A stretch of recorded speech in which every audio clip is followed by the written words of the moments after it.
अस्सलाम वालेकुम। आज जैसे ईद का त्यौहार है, आज अगर आप दिन में शहर की किसी भी सड़क पे निकल जाएं तो आपको एक चीज़ महसूस होगी कि निस्बतन आपका सफ़र बड़ी जल्दी ख़त्म हो रहा है। आपको सड़कें बड़ी खुली खुली मिल रही हैं। वो बाज़ार, वो गलियां जहां से गुज़रते हुए आपको घंटों लग जाते थे, आज आप मिनटों में वहां से गुज़र जाते हैं। और इस सारे मामले में एक चीज़ जो एहसास होता है वो ये है कि आम दिनों में भी सड़कें इतनी खुली होती हैं। माना कि कुछ निस्बतन लोग आज कुछ कम होंगे, लेकिन दरअसल वो दुकानें जो बंद हैं वो तो बंद हैं, लेकिन उन दुकानों के सामने लगे हुए वो ठेले, वो रेहड़ियाँ जो कि सारी सड़क को बर्बाद करके रख देते हैं, आज वो नहीं है तो ज़िंदगी में कितना सुकून है। हमारे यहाँ एक रिवाज बन गया कि जिसका जो हिस्सा आता है ना, वो कोशिश करता है कि भाई मैं बड़ा जुल्म तो नहीं कर सकता, मैं छोटी ज़्यादती तो कर सकता हूँ ना, तो ये मैं कर देता हूँ। और आप किसी से कहें कि भाई ये ज़्यादती आप कर रहे हैं, ये गलत कर रहे हैं, तो जवाब मिलता है कि मुझे छोड़ें, वो देखें फ़लाँ शख्स जो मुझसे भी बड़ी ज़्यादती, मुझसे भी बड़ा जुल्म कर रहा है, आप पहले जाके उसको क्यों नहीं रोकते। अब ये भूल जाते हैं कि भाई जो जितना गलत कर रहा है उसका वो ज़िम्मेदार है, लेकिन अगर कोई बड़ी गलती कर रहा है तो वो हरगिज़ जवाज़ नहीं है कि उसको देख के मैं छोटी गलती कर सकता हूँ। दुकानों के सामने लगे हुए ठेले आपके गली मोहल्लों की सड़कों को इस तरह से ख़राब कर रहे हैं कि आपका गुज़रना दुश्वार हो रहा है।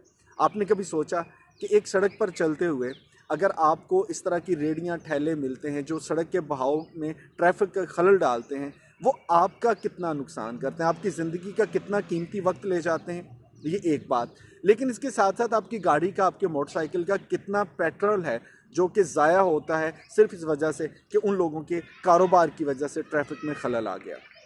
अब जिन लोगों को करना है हुकूमती महकमे, वो तो कुछ कर नहीं रहे। और अगर हम ये उम्मीद रखेंगे कि एक दिन आएगा कि ये सारी नजायज़ तजावज़ात जो हैं हुकूमत आके इनको ख़त्म कर देगी, तो शायद ये एक सुहाना ख्वाब हो सकता है। ऐसा होने में मुद्दतें लग जाएंगी। अब इसका इलाज क्या है? इसका एक छोटा सा इलाज है जो आपने और मैंने, जो हमारे बस में हम कर सकते हैं। वो ये है कि वो शख्स जो कि दुकान के बाहर ठेले वाले को खड़ा करता है, उससे पैसे भी लेता है और उसके ठेले की वजह से वो गरीब बंदा है, रोज़ी कमाना उसका हक है। लेकिन भाई अगर ये आर्गूमेंट सुन लिया जाए कि वो गरीब बंदा है, उसने रोज़ी कमानी है, तो आप बताएं कि आपके घर के दरवाजे के सामने कल को आके एक रेडी वाला खड़ा हो जाए और सड़क पे खड़ा होकर ये कहे कि मैं गरीब बंदा हूँ, मुझे कमाने दें, तो क्या आप उसे इजाज़त देंगे? अगर इजाज़त देंगे तो कितने घंटे या कितने दिन की इजाज़त देंगे? या हमेशा के लिए आप उसे कहेंगे कि हमारे घर के गेट के सामने तुम अपनी रेडी या स्टॉल लगा लो और चीज़ें बेचो? जब बात हम पे आएगी हम कहेंगे नहीं, ये हम तो बर्दाश्त नहीं करेंगे। तो वो सड़क जो कि बुनियादी तौर पे जिस पे हक है हम सब चलने वालों का, उस पे आके कोई खड़ा हो जाता है, हम बुरा नहीं मनाते। अब इलाज इसका ये है कि आज से आपने एक काम करना है, उन ठेले वालों से जो हमें पता है कि नजायज़ तजावज़ात के ज़रिए आके खड़े हुए हैं, उनसे कोई चीज़ मत खरीदें। आप किसी ऐसी जगह पे चले जाएं जहाँ पे कोई दुकान है, जहाँ पे किसी शख्स ने ट्रैफिक के खलल को ख़राब नहीं किया, जहाँ पे ट्रैफिक का बहाव चल रहा है, कोई ऐसा शख्स है उसके पास जाके अपनी चीज़ें ख़रीदें। लेकिन वो लोग जो कि हमारी सड़कों पे कब्ज़ा करते हैं और सीना जोरी करके फिर कोई चीज़ बेचते हैं, तो भाई खुदारा इन लोगों को थोड़ा सा डिस्करेज करने की ज़रूरत है। क्योंकि हमने देखा है कि गली मोहल्ले में, बाज़ारों में एक रेडी आती है, कुछ दिन के बाद दूसरी रेडी, कुछ दिन के बाद, और फिर करते करते साल 6 महीने में पूरा एक बाज़ार होता है। और जब उसी बाज़ार को साल 2 साल में कोई ख़त्म करने की कोशिश करता है ना, तो फिर वो झंडा उठा के आ जाते हैं कि नहीं भाई ये तो गरीबों का इस्तेहसाल हो रहा है।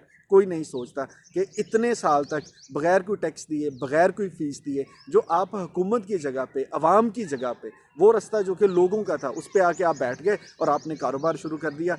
मैं कोई बहुत बड़ा मजहबी स्कॉलर तो नहीं हूँ, लेकिन थोड़ी सी तहकीक कीजिएगा कि क्या रास्ते में खड़े होके इस तरह से लोगों को तंग करके कारोबार से जो पैसे कमाते हैं, क्या वो जायज़ हैं? क्या उन पैसों में आपको लगता है कि कभी आपके लिए बरकत होगी, वो आपके लिए तस्कीन का सबब होंगे? वो पैसा जो आपने लोगों को तंग करके कमाया, लोगों का रास्ता रोक के कमाया, वो पैसा आपके लिए क्या होगा? थोड़ी सी तहकीक कर लीजिएगा। अल्लाह ताला हमें ताकत दे, हौसला दे, हिम्मत दे कि हम वो काम करें जिसमें लोगों की भलाई हो, दूसरों की बेहतरी हो, आवाम की आसानी हो।